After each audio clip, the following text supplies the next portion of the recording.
Welcome back to Sunday Night in America. 90 deals in 90 days. That's the goal. Some countries have not gotten the message yet that Trump is serious about the trade imbalance. Nevertheless, the stock market is breaking records, and Treasury Secretary Scott Bessent says tariff revenue could reach $300 billion this year. We will have taken in about $100 billion in tariff income thus far this year. We could expect that could be well over $300 billion by the end of the year. We don't agree with CBO scoring, but for those who do, the CBO scored tariff income over the next 10 years at $2.8 trillion, which we think is probably low. Joining us with the latest on the economy, O'Leary Ventures chairman, Shark Tank investor, and he also goes by the name Mr. Wonderful. He is Kevin O'Leary. Welcome, sir. Take us to business school. Is all trade imbalance bad? In other words, is it ever okay to import more than we export with certain countries?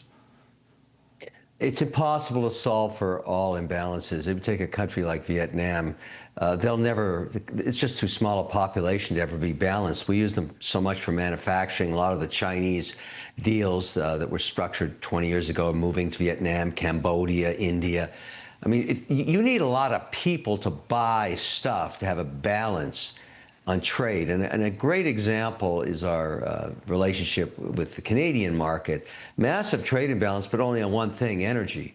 The cheapest oil imported to America comes out of Alberta. If you took energy out of it, Canadians import more. So you have to dissect this very, very carefully to determine what to do. In the case of Canada, for example, they've only put a 10% tariff on oil coming into the United States. That's smart. It's good for the Canadians, good for the Americans. Everybody's a winner.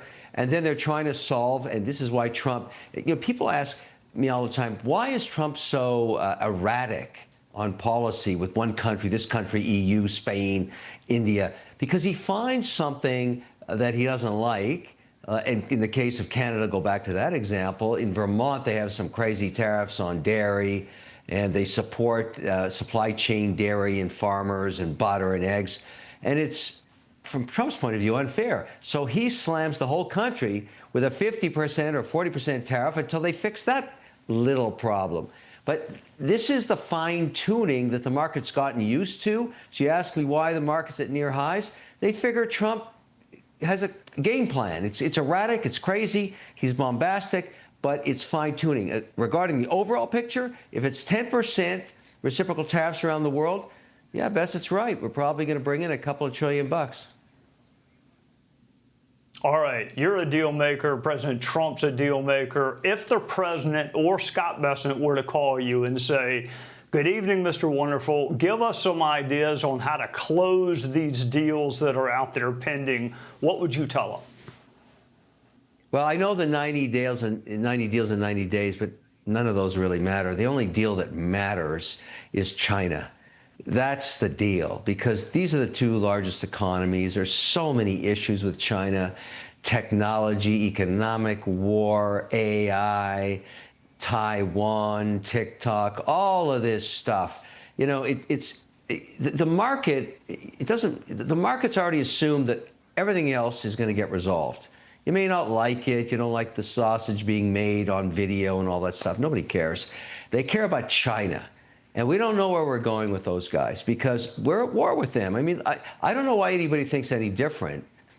You know, the spyware they have in software here and all that stuff and what they're doing around the world, they're not good guys. I'm not talking about the Chinese people. The Chinese government steals our AI, steals our tech, steals our IP. They don't play by the rules. And I've said this countless times. The only deal I'm watching is the Chinese deal. Where are we going with that thing? We've got to bring Xi to the table and say, okay, we've had enough. We're going to have to solve this problem. You want to play by the rules? You want to be one of the big boys? You want to be in the G8? You want to join the G7? You want to play by the rules of the World Trade Organization? You're going to have to understand that you have to give and take. You can't just steal everything. And that's where we're at right now. So I'm waiting to see.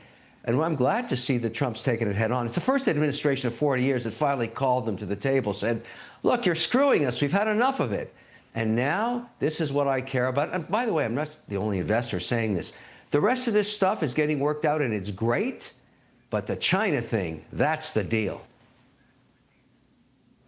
You know, Mr. Wonderful, like a good investor, you anticipated my last question already. I was going to ask you about the market, but what I hear you saying is investors have already factored this in. They may be waiting on China, but the rest of it they've already factored in terms of how the market is reacting.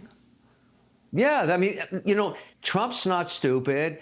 His counterparts in the EU are not stupid. The Canadian Carney guy's not stupid. Everybody has to figure this out. They understand it's not the same old ball game as it was. This administration's trying to balance stuff. All that makes rational sense, and the markets figured that out.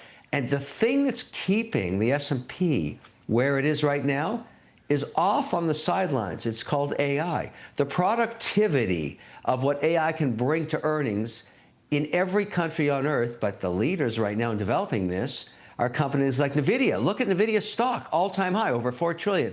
That's what's fueling the other 11 sectors of the economy. So we've got crypto on our side for reducing friction costs on finance. We've got AI to reduce all the costs in just everything you do in every business, in every sector, you're going to get some benefit.